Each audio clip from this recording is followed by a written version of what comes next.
Good morning, good morning, good morning, everyone. How are we all doing here on this Wednesday morning?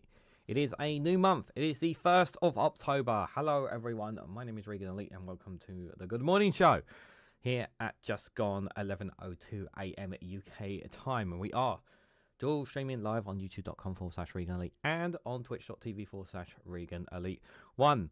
We got quite a lot of lovely bunch of people here. We have Matti von Erich, person impersonator, One Angry Pagan, one of our moderators. Stephen Banker there, Alison Keir, and Peter M. there. Good to see you all there. Hope you guys are all doing well. Just for those who are new here, we do the daily quota, then we look at some of the weather, what's been happening, and then we're going to be kind of looking at some of the news. We'll be looking at specifically world news today. Obviously, the big story, of course, will be the government shutdown, and I will share my thoughts a bit more on that. I did talk about it yesterday, and I still thought that it would be avoided, but apparently it did not, so we'll touch on that and other stories that are taking place around the world today, guys. So here is today's daily quota. Let's go straight into it. Here it is, today's daily quota. Can you read it? Can you see it? Hopefully you guys can see that one there. So you know that I never make up the daily quota. This one is from St. Francis of Assisi. Assisi, Assisi. I hope I said his name right. If not, I apologize. So it says, a single sunbeam is enough to drive away many shadows. A single sunbeam is enough to drive away many shadows. That is today's daily quota, guys. Interesting one there. Oh, that's a lovely one for tomorrow. Very nice one for tomorrow. Very, very nice indeed. Look forward to sharing that one with you guys as well tomorrow. Reg, Russell Cannon, good to see you there. And Rosemary as well. Good to see you all. Hope you are all doing well. Thank you so much for the £2 super chat, Peter. That's very generous of you just to get you started. Thank you so much. I really appreciate that. That very generous super chat. Really, really appreciate everyone who can contribute, and I really do appreciate it. Thank you. Right, let's get started, guys, with the weather here. So this is today at 7 o'clock here. If we just scroll back a little bit here, we can see there you can see that there is forecast of rain. That showers are pretty much over most of the UK there. In terms of the rest of the Europe here, we can see in some of the temperatures here. Temperatures are pretty chilly in parts of there. You can see all the way over in like Kiev and Warsaw, like temperatures 5, 9, very cold over there on the Eastern Europe as expected. Prague, Vienna, Zagreb 9, 10, Berlin 10, Vienna 10, Rome 19, and Nice 20, Madrid and Lisbon still quite warm, 23, 25 there, but Paris, London 16, 16, Manchester 16, Brussels 14 there respectfully there. Rakovic 10, Oslo 9 there, just for reference. We just have a quick look a little bit closer here, and we'll put the winds on just for reference here. So this is what so there's going to be some showers in some parts of the UK. Believe it or not, I went out for my walk this morning, guys, and I did experience a bit of light showers. Very light showers, but I did experience some light showers. Even though it wasn't forecast at all, I did experience some light showers myself here. So obviously they'll get it a lot worse up north, but just bear that in mind, that there may be some scattered showers here and there, but nothing really too serious. Temperatures are going to be a bit chilly today, and I'm definitely feeling it today. But temperatures expected to reach as high as 18 in some parts of the UK there, just for today. If we go overnight into the next day, there'll be some showers dropping in some parts of the UK overnight in Thursday. There we can see Northern Ireland will get some, Scotland will get some there. The temperatures, even the temperatures are not as chilly as other nights, but they will get colder as we get closer head towards winter there. But we can see 11, 12 degrees there. And I'll just pull back a little bit. You can see this big showered storm that's going to be coming in later on in the next few days, which obviously is forecast to come as well.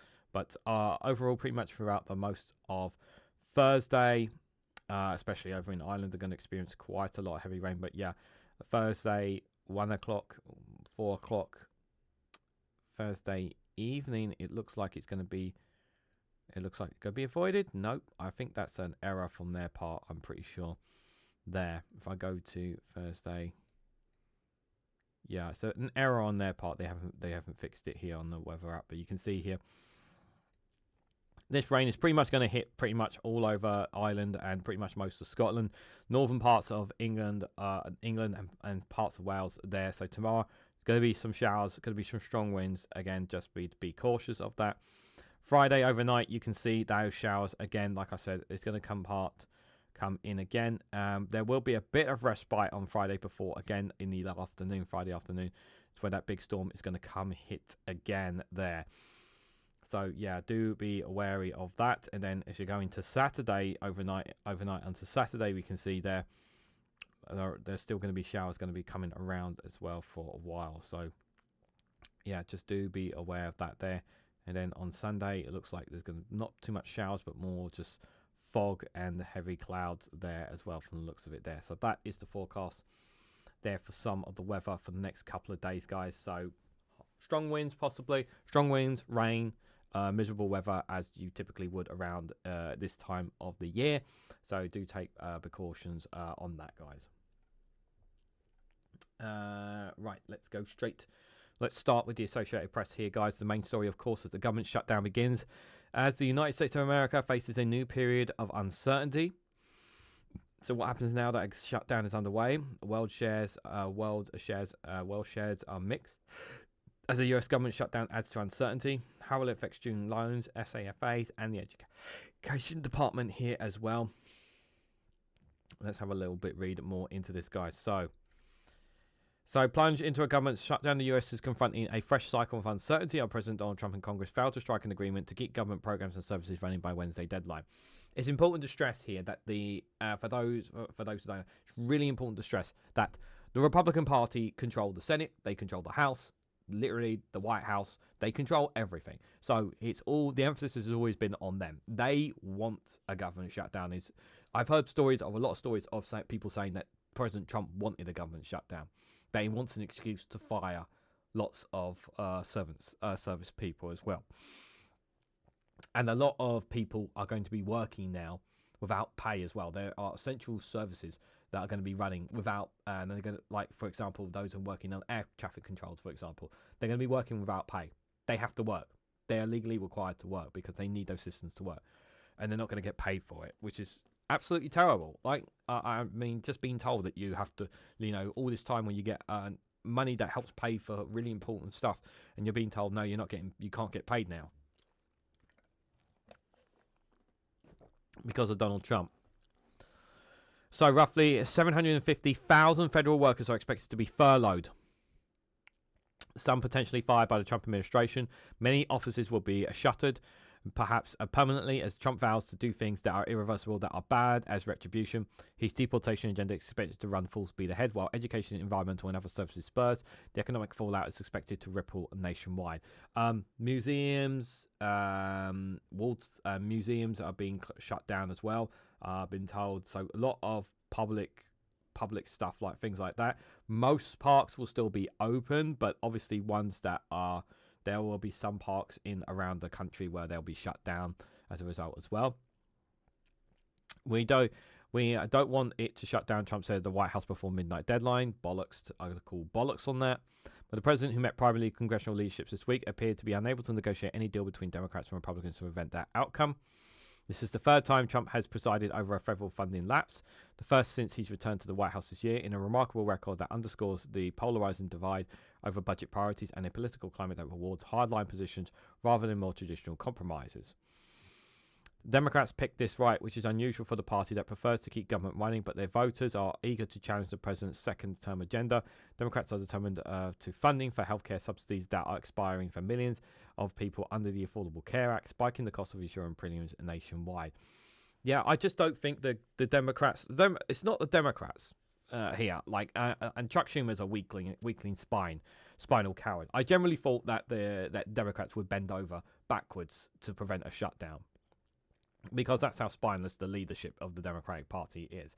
But it's not really that. I think it's more the Republicans are like making demands that are far too high for the Democrats to even come to the agreement with. Jeannie Bottle and Ellie, good to see you both. Hope you're doing well. Republicans have refused to negotiate for now and have encouraged Trump to steer clear of any talks. After the White House meeting, the president posted a cartoonish fake video of mocking the Democratic leadership that is widely viewed as unserious and racist. Yeah, Yeah, I wish I had the video. It's absolutely hilarious. Basically, Chuck Schumer saying, and an AI video of Chuck Schumer basically talking about how crap he is, how crap his party is, and whatnot.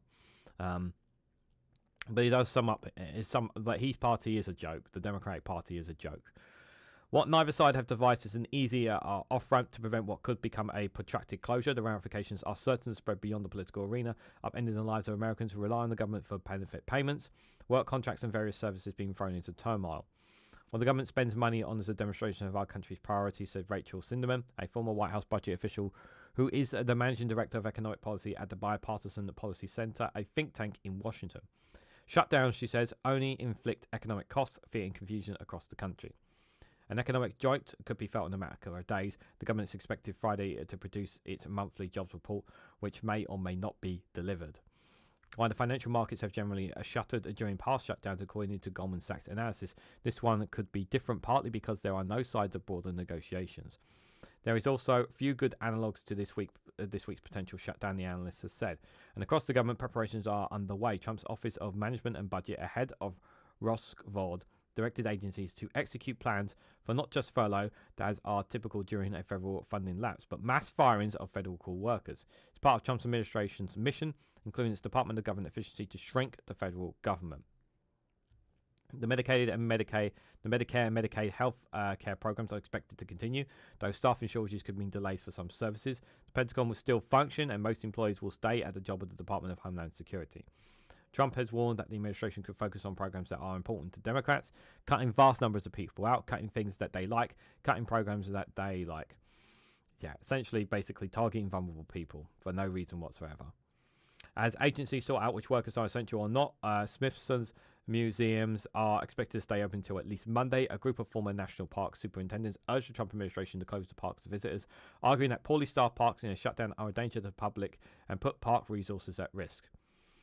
It's not good. It's also not good for people's mental health not being able to access a park as well. Ahead of Wednesday's start of the fiscal year, House Republicans had approved a temporary funding bill over opposition from Democrats to keep government running into mid-November while border negotiations continue. But that bill has failed repeatedly in the Senate, including late on Tuesday. It takes a 60-vote threshold to approval, which requires cooperation between the two parties. Democratic bill also failed with 53 to 47 GOP majority. Democrats are leveraging their votes to demand negotiations. Senate Majority Leader John Thune has said Republicans are happy to discuss the health care issues with the Democrats, but not as part of talks to keep the government open. More votes are expected on Wednesday. Standoff is a political test for Senate Democrat leader Chuck Schumer, who is weak and spineless, and he's only caring about his lobbyists there, guys. Who has drawn scorn from a restorative base of left-flank voters, pushing the party to hold firm in its demands for healthcare funding. Americans are hurting with higher costs, he said. House Speaker Mike Johnson sent lawmakers home nearly 2 weeks ago after having passed the GOP bill, blaming Democrats for the shutdown. Again, remember, the Republicans, they own the House, they own the Senate, they own the White House. They are far more in control of this than the Democrats. They want to fight Trump, Johnson says. A lot of good people are going to get hurt because of this. During the meeting, with congressional leaders expressed surprise at the scope of the rising cost of healthcare, but Democrats left with no path towards talks. During Trump's first term, the nation endured its longest ever shutdown, 35 days, over his demands to fund Congress, refused to provide the bill that he's promised US-Mexico border wall. In 2013, the government shut down for 16 days during Obama's presidency over GOP demands to repeal and replace the Affordable Care Act, also known as Obamacare. Other closures date back decades. I would not be surprised if this could potentially. I don't know if this could be one of the longest shutdowns, because this is something that Donald Trump wants as well. It's very possible. I really do think it's very possible this could potentially be one of the longest lockdowns. How long will the emperor maintain control? Says Ellie. Unless something happens to Donald Trump, he's going to remain in power until the next presidential elections. Good morning, Billy. Hope you're doing well. The big question is what the Maroon military will do after that meeting yesterday. Threatening your top military guys isn't a good idea. Well, he basically told them if they don't like it, leave. So, and the thing is that they are. I've said this in yesterday's live stream. They're apolitical. The majority of generals, admirals, and high-ranking officers in the U.S. military They're not going to be phased by all this. They're not interested in the partisan the day-to-day of politics. They are there to serve the United States of America, to serve its military. They don't care about the pompous that happens in the White House. They're not interested in any of it. They're just interested in doing their job and protecting America. That's what they care about. They're not interested in any of it. So are they helping themselves with what they did? No, it was a complete total waste of money. It was a waste of all their leaders' times as well, and they're just going to carry on as normal is what they're going to do. It's just an absolute load of twaddle is what it was, yeah. And what was even more was Donald Trump's speech was even worse than Pete Hegseth's. And these are coming from two guys like I don't know Pete Hegseth, but I know obviously Donald Trump. He ducked out of joining the military, didn't he? And he wanted to avoid it at all costs there. I feel so sorry for the park rangers. The action, the funding, the staff has really hurt them. Yeah. So many people are going to be out of a job. So many people are going to be furloughed as a result of this as well. You know, it's really going to be a dark time for America, as if it wasn't already dark enough for them. Scott, good morning. Good to see you there. Hope you're doing well. The big celebrity story: Nicole Kidman files for divorce. I'm sorry. Next. Hegseth wants male standards for combat roles. Many female veterans said that's already the case. What this is basically him implying. This is him implying basically he wants to discuss. Like, he's not saying it publicly, but privately they want to discourage females joining the army. They're not going to say that publicly there. So Defense Secretary Pete Hegseth, in an address on Tuesday to the top military leaders, waded back into the topic for that nearly derailed his confirmation earlier this year and helped elevate his voice as Fox News commander, the fitness of women to serve in combat. Hegseth told thousands of military commanders at a hastily called gathering in Virginia that made absolutely no fucking sense whatsoever and was a complete total waste of taxpayer money. That there would be new directives to ensure that the requirements for every position in combat returns to the highest male standard. He said that if that means no women qualify for the combat jobs, so be it, while stressing that the military will continue to welcome women into its ranks. Saying, I don't want my son serving alongside troops who are out of shape in combat units with females who can't meet the same combat arms physical standards of men. He said, this job is life and death, standards must be met. So, yeah. And then on comes Donald Trump hobbling on, looking a little bit overweight and whatnot. Yeah, that's a pretty, yeah. I mean, I don't recall looking at I didn't pay too much attention, but I don't think there's that many generals who are fat or overweight or anything. I don't know, if I'm absolutely honest there. But if I'm going to be blunt, I think a lot of service people are pretty fit to a certain extent. So maybe it's just me. The remark rekindled criticism of the Defense Secretary that arose after President Donald Trump had nominated him to the post last year and renewed concerns about his approach to women in leadership and frontline roles. Hegseth's house cleaning at the top ranks of the military included a disproportionate number of women, including an admiral and vice admiral in the Navy and a commandant of the U.S. Coast Guard. Yeah, he doesn't want women in these roles. This is his way of pushing them aside. So, yeah, simply because they're women. We've also been aware that some black people have also been dismissed as well, according to other reports that I've seen as well. When I was talking about this yesterday's live stream as well. Lots of different people have been dismissed, yeah. Several prominent women who are combat veterans pushed back on Hegseth's remarks to emphasize that women who serve in combat roles already are subject to the same standards as men. Those standards apply to specific combat special operations, infantry, armor, pararescue, and other jobs, regardless of age or gender.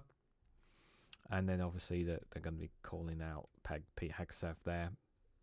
But yeah, it's basically want to go back to the old days of the typical white man serving in the U.S. military there. How woke went from an expression in black culture to a conservative criticism. What other stories we got here on the right? At least 69 people killed in a powerful earthquake that hit the Philippines.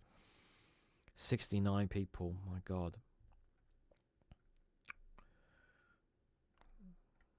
Rescuers used bag holes and sniffer dogs to look for survivors. Houses after damaged buildings in central Philippines Wednesday, a day after the earthquake killed at least 69 people. Death toll is expected to rise from the magnitude 6.9 earthquake that hit at about 10 p.m. Tuesday and trapped an unspecified number of residents in the hard-hit city of Bojo and outlying rural towns in Cebu province. Sporadic rain and damaged bridges and roads have hampered the race to save lives, officials said.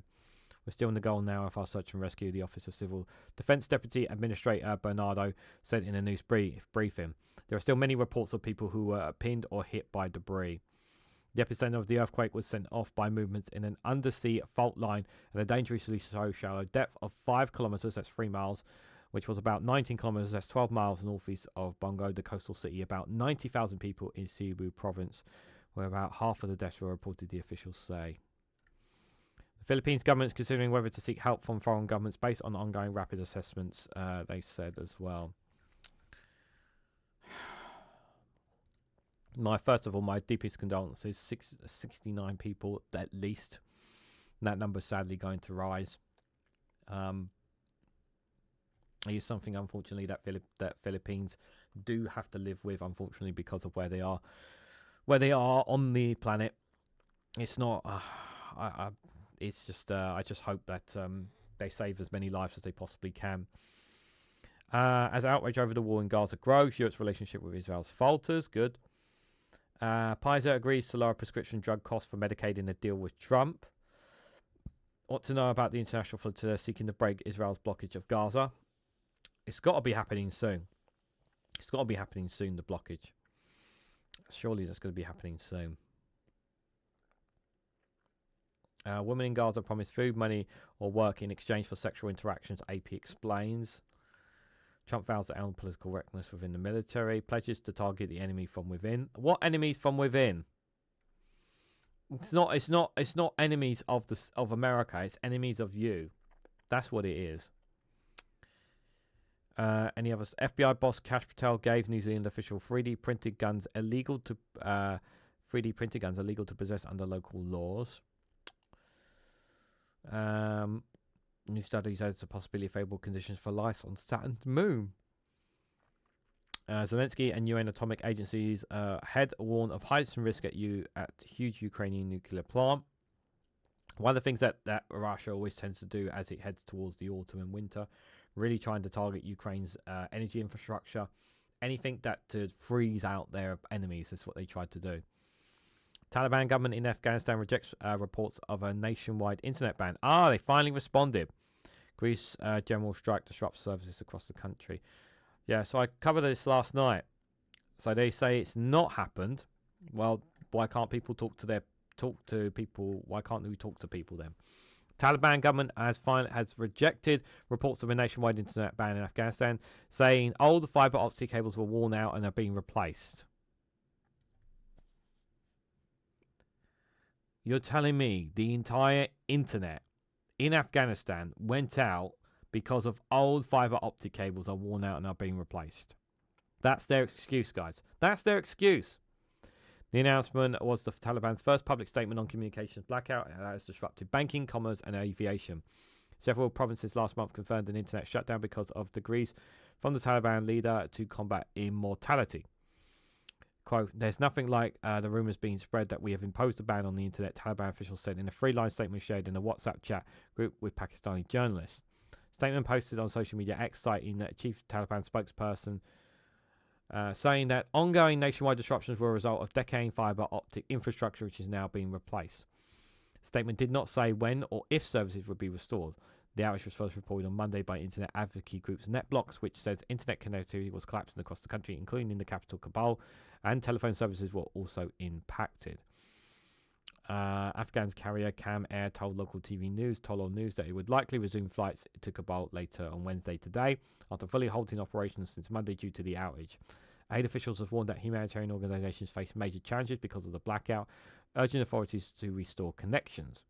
Quote, reliable communications are essential for our ability to operate, to deliver life-saving assistance, to coordinate with partners, save the children, said in a statement on Wednesday. The other thing as well that this does, and I mentioned it yesterday's live stream for those who didn't attend, is that for many young girls who are denied education because of the Taliban, because of the laws that they've input into when it comes to the rights that women have that have been eroded by the Taliban because of their faith, many women were learning at home, using the power of the internet to be able to still have an education, and that's been basically cut off as well. The story that I covered yesterday says that they were looking to basically set up their own internet, basically, so that they can basically control everything. Is essentially the story that I have heard, guys. So that is from the Associated Press. We'll switch gears to see what Al Jazeera are saying as well, guys. Be right back. So Trip. Climate change shrinks Swiss glaciers by a quarter in the past decade, says France 24. If we have time, we're going to France 24. I do have that on my on there. Hegseth is a frail boy. He is very frail. That is definitely true, Peter. UN SEO designate 25 news biosphere reverse emit biodiversity challenges and climate change from the Independent 4 days ago, says Ryan Pagan. Kepler was in the TA as a mayor, says Reg there. Thanks for that. I wasn't aware. Everyone's saying hello to everyone. Right, let's carry on. Sumer flotilla determined as it nears Gaza. So, we could find out today. We could find out later on today. So I'm probably going to be talking about this later on today, guys. Sumer flotilla said its fleet has sailed into the high-risk zone 115 nautical miles from Gaza, where previous flotillas were attacked or stopped by Israeli forces. UN Special Rapporteurs Francesco Albo and Colombian President Petro had demanded that the flotilla be left proceed unharmed. Israeli Navy engages flotilla ship Cyrus, disrupting communication for 15 minutes. Activists have said this is 20 minutes ago. Lisa Porita, a participant on board Sirius, another ship with the flotilla, is also speaking at a press conference which described the way her ship was engaged by the Israeli Navy, she said. After the Israeli ship left the Anya, it approached Cyrus and came in front of it. It didn't make direct contact but circled around it for a while. She estimated that it was around 15 minutes. During that period, Flotilla said the ship's communications were jammed, similar to the Alma. She said the people on the ship could feel the tension and cause fear among some members of the crew. Roger adds that at some point, members of the crew came out and demonstrated to the Israeli Navy that they were unarmed. Yeah, the Israeli Navy are looking for a reason to blow them out the sky, but also they may still do that. But it's this the next day or two is going to be very tense indeed. Activist says Israel forces disabled devices. It says the military was attempting psychological warfare on parts of the flotilla as it circled them. They are live streaming. I believe they are live streaming. There are live streams taking place as they're doing it. You can actually find live streams on probably if you look on Twitter or here on YouTube. You could probably find live streams of them doing this as well. Netanyahu said he will reject Palestinian statehood, so it's all BS, really, said Von Erich. Yeah, that deal is Europe are telling Hamas to accept it, but I like that deal that Trump and Netanyahu has agreed upon. Like, it's just Netanyahu's not going to stick to the deal, because if he does stick to the deal, his government's going to collapse. Like, he's not going to stick to the deal because he wants to remain in power. Press conference from Thursday started. On board speaking at last night's attacks. Activists warn of immediate Israel interceptors of flotilla near Gaza shores. Yeah. So this is some of the latest news. Latest news there. So obviously, keep an eye on it as things go. Government shutdown. We talked about that already. What does Trump's plan mean for the state of Palestine? Well, it's not being recognised by Israel, so what do we do? If we can't get Israel to recognise it, what do you do? Congress members get paid. Janitors in the dote in US shutdown fact check. Yeah, how bullshit is that? Congress members still get paid, but ordinary workers don't. How Pakistan misread the Taliban and lost peace on the frontier. Israel attacks killed at least 45 in Gaza as ceasefire plan hangs in the balance. Deadly earthquake hits Philippines, what we know so far. Spoke a little bit about that already. Israeli settlers burn Palestinian homes, fell olive trees in the West Bank. Yeah, this is This is still happening in the West Bank. People don't talk about enough as well. This is still happening on a daily basis, and I appreciate the likes of Al Jazeera and Middle East and I constantly covering this. There have been more than 2,400 settler attacks on Palestinian property since October the 7th. Remember, this was happening before October the 7th as well. And people forget that. Displacing over 3,000 people. 3,000 people now.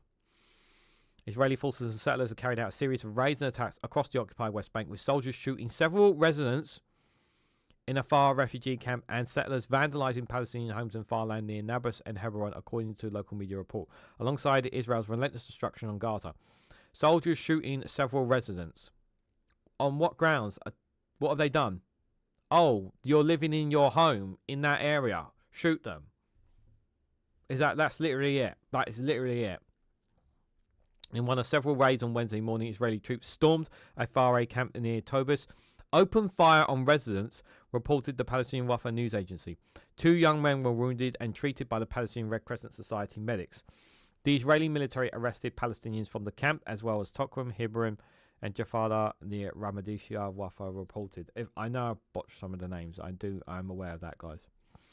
Meanwhile, Israeli settlers set fire to parts of a Palestinian home near the town of Honda in Nablus governance, according to multilateral public relations directors.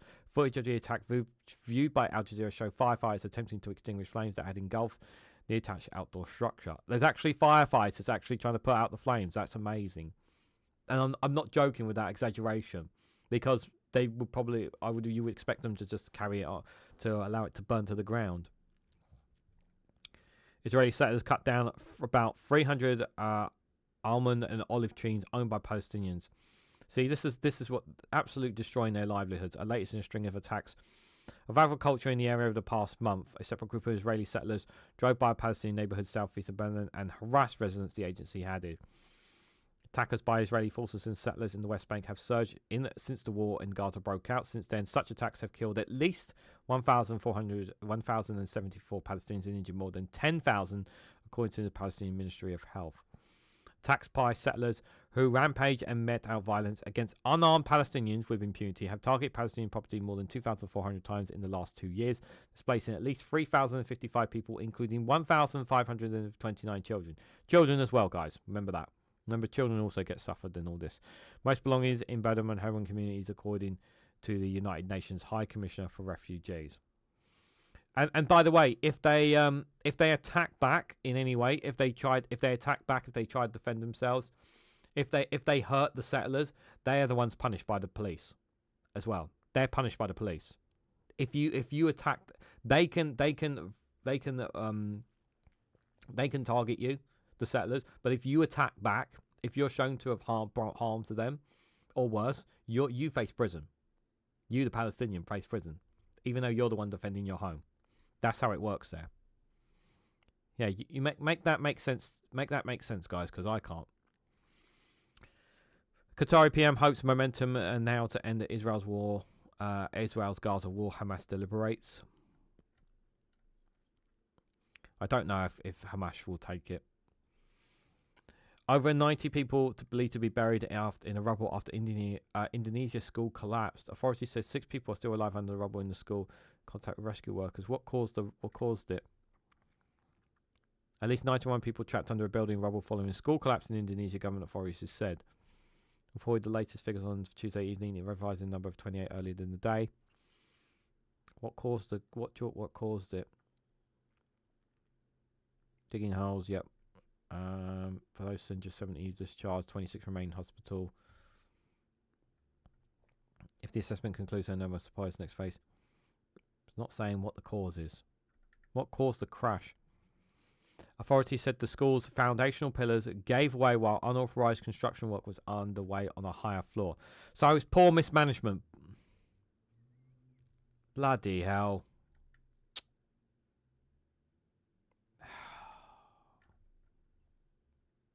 What the hell were you doing? Please tell me. Please tell me there weren't kids in this. No, it might have been construction workers, but still, absolutely 90 people. Over 90 people. I hope it doesn't say children on here, does it? As far as I'm aware, that I can see. because that would have been even just as horrific. I hope not, anyway. Let's hope they get more people out as quickly as possible. All opinion pieces there. Anything else worth looking at here? Just having a quick nose. No, I think we covered most stories here from Al Jazeera. Let's switch gears to one I don't normally open up, guys, here from Euronews. Rattled Denmark hosts a summit with a drone war, EU defence and Ukraine there. Drone sightings in Denmark, including over military sites, have led to temporary airport closures. We're seeing this a lot in Europe. Denmark, which over the past week has been rattled by a series of drone sightings over sensitive sites, is hosting dozens of European leaders over 2 days. The topics being discussed include defense initiatives such as a possible drone wall, as well as support for Ukraine against Russia. An informal European Council summit with 27 EU leaders on Wednesday will be followed by a gathering of the European political community attended by over 40 European heads of state on Thursday. Danish authorities are taking no chances and have banned all civilian drone flights from Monday to Friday. Oh, I just noticed there is a video playing. My apologies. Was playing the video without me saying anything. How rude. Oh, I'm sorry about that, guys. Yeah, I don't just realised that. So I don't know why. It's absolutely, I hate when don't know why Euronews was doing that. Yeah, Denmark, which over the past week has been rattled by a series of drone sightings over sensitive sites over the next 2 days, will host dozens of European leaders, with defence initiatives such as possible drone war and support for Ukraine against Russia toppling the agenda. The 27 EU leaders will first gather on the Wednesday in Copenhagen for an informal European Council summit, with a gathering of European political community attended over by 40 heads of state across Europe to follow on Thursday. Danish authorities are taking no chances and have banned all civil drone flights this week to simplify security work. The decision came after unidentified drones forced the temporary closures of airports last week, with others spotted flying over several military bases. The timing of the drone sightings in the country at their gathering should help sharpen the minds of EU leaders whose talks have primarily focused on how to defend the eastern flank, how to accelerate the work started earlier this year to bolster the blog's defence before the end of the decade. Yeah, that's definitely something we need to do more of there, guys. EU drone war, keep calm and prepare, experts say. Oktoberfest shut down after bomb threat linked to fatal explosion in Munich. An exclusive. Romania's president pushes for Moldova and Ukraine's EU bid. Moldova a lot more. Ukraine's a bit more difficult at the moment. Activists claim Israel's vessel approached and disrupted Gaza flotilla. We saw that from Al Jazeera. EU launches drone wall. Drone wall for detect and destroy. EU moles tweaking votes and end Hungarian veto on Ukraine's accession. Greece general strike over workers' hours disrupts travel and services. Not a good time to go to Greece then. Nationwide strikes on Wednesday halted ferries and taxis across the capital's private sector workers protest changes to the country's labour laws.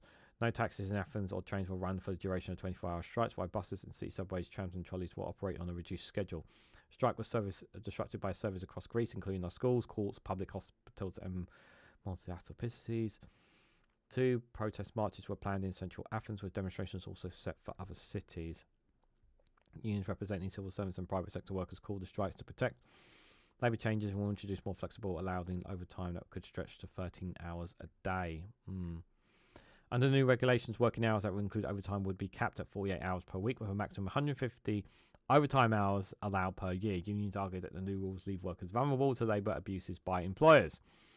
We say no to the 13-hour shift. Exhaustion is not development. Human tolerance has limits. The private sector's umbrella union, General Confederations of Workers of Greece, has said in a statement.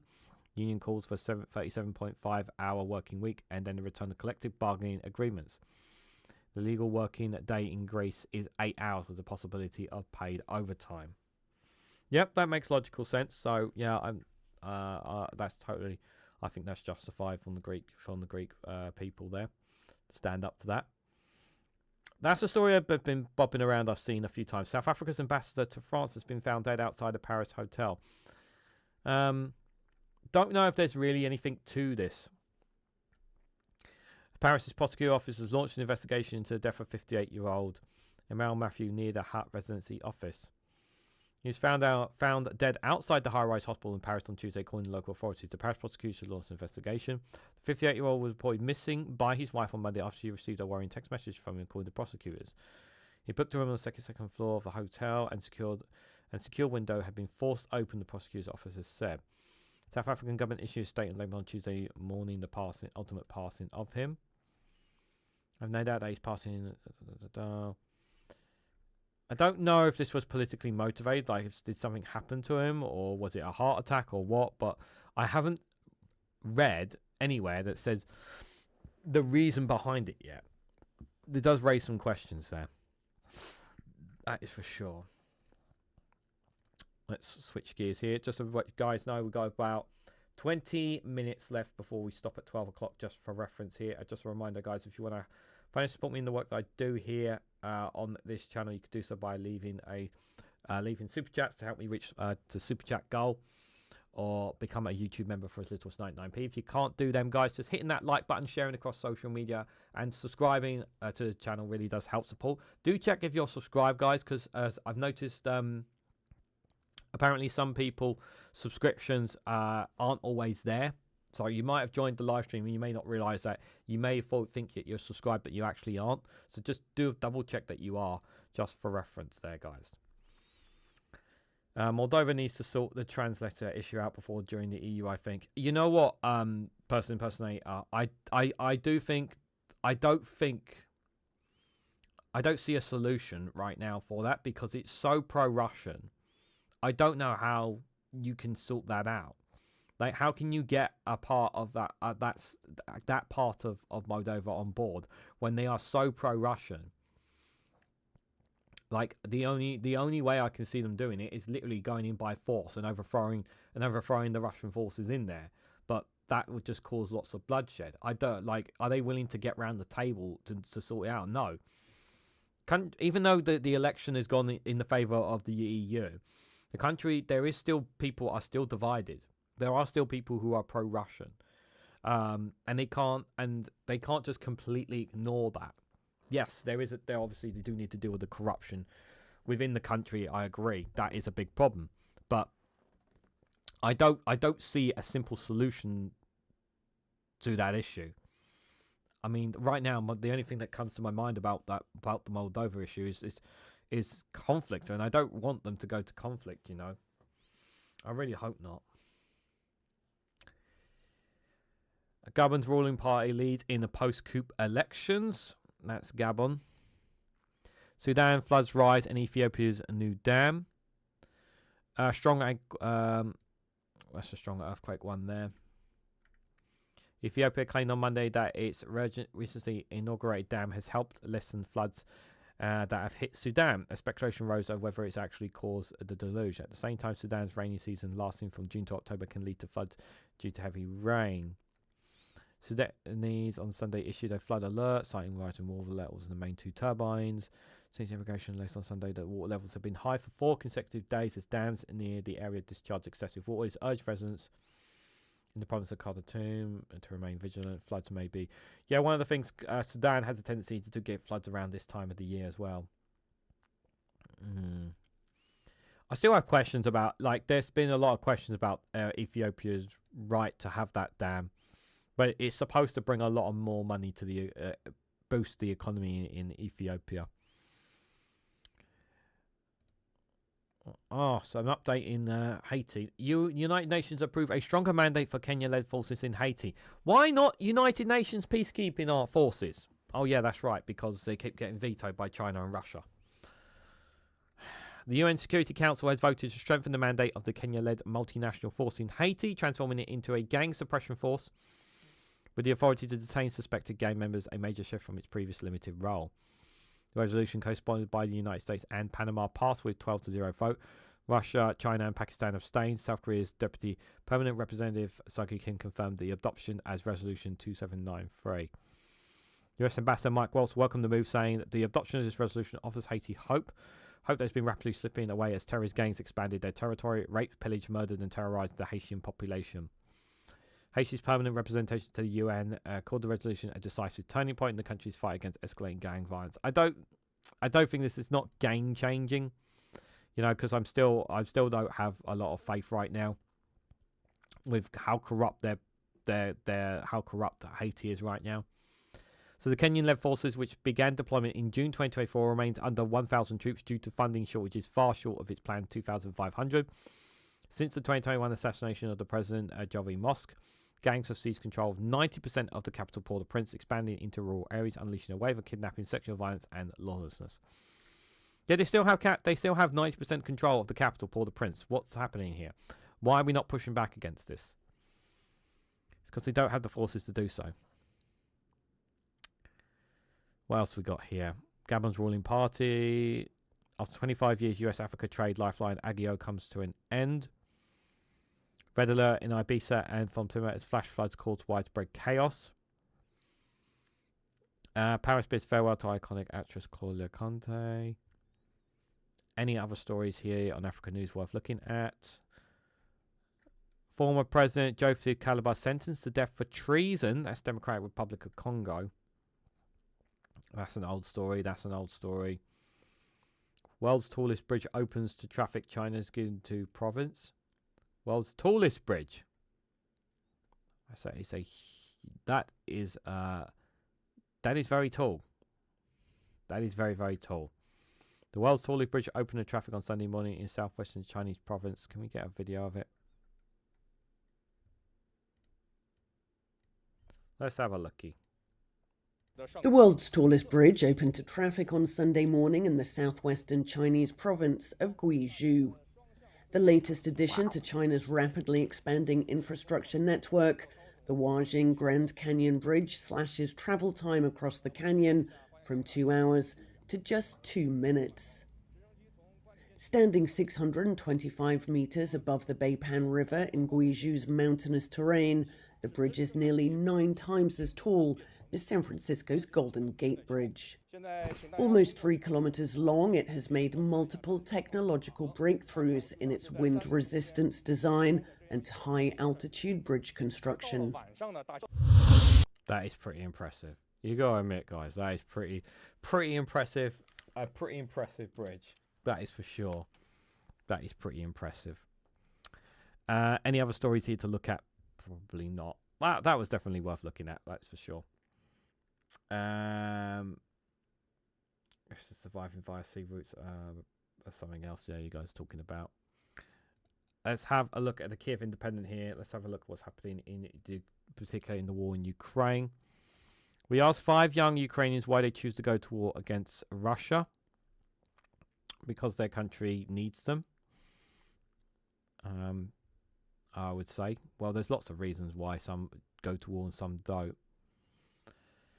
Russia's attack kills 5, injures 51 in Ukraine over the past day. Zaporizhzhia's nuclear power plant facing critical situation after a week-long outage, Zelensky warns. Zelensky accuses Moscow of obstructing the repair of the power lines through continuing shelling. And this is a threat to absolutely everyone. No terrorist in the world has ever dared to do a nuclear plant. What Russia is doing right now. This is just updated.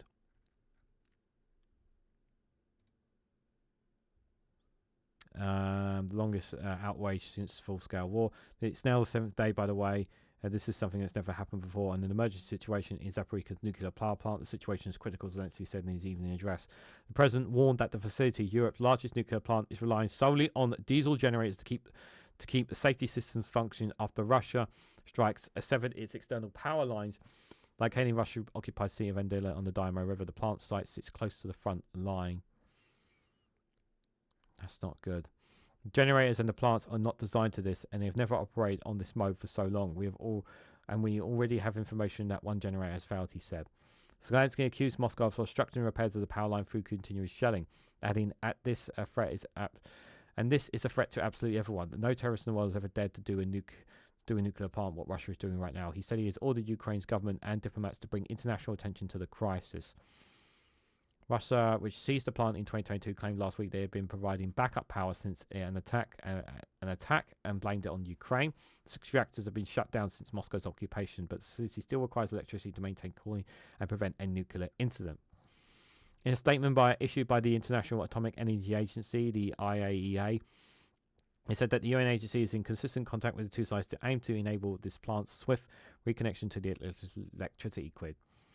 While the plant is currently coping thanks to its emergency diesel generator, it's the last line of defense, and there is no immediate danger as long as they keep working. This is clearly not a sustainable situation in other terms of nuclear safety, he added. The administration of the occupied plant has told the IAEA it has been unable to carry out repairs due to ongoing hostilities in the area. The EU has called upon Russia to immediately cease all military operations around the nuclear plant and enable the repairs. In his September the 30th statement, the blog's diplomat service denounced Russia's occupation of the plant as illegal and urged Moscow forces to withdraw. It has faced repeatedly safety concerns since Russian invasion, including power outages, shelling the facility and staff shortages. I do not want another. We do not want a meltdown, please, Russia. But part of me says I don't think they would be bothered if it did. Putin would not be bothered if it did. He would not. Ukrainian drone that kills member of Russia's occupied administration in Kherson on blast, Kremlin proxy claims. Floods and heavy rainfall hit Oslo, killing 9, including a child. EU to allocate over $2 billion for drones for Ukraine, Ursula von der Leyen says yesterday. Fires erupt at a major oil refinery in Yarsville, that is today. Ukraine completes legislation screening with the EU in key steps towards ascension there. Poland detains Ukrainian suspected of Nord Stream sabotage, media reports. Taiwan becomes a leading importer of Russians and Napoleon in the first half of 2025 report say. Despite bomb threats, war fears and disinformation, Moldovians still showed up to reject Russia. Yes, they did. Russia struggles to meet mobilization targets in occupied Crimea, Ukraine says. Yeah, of course it does.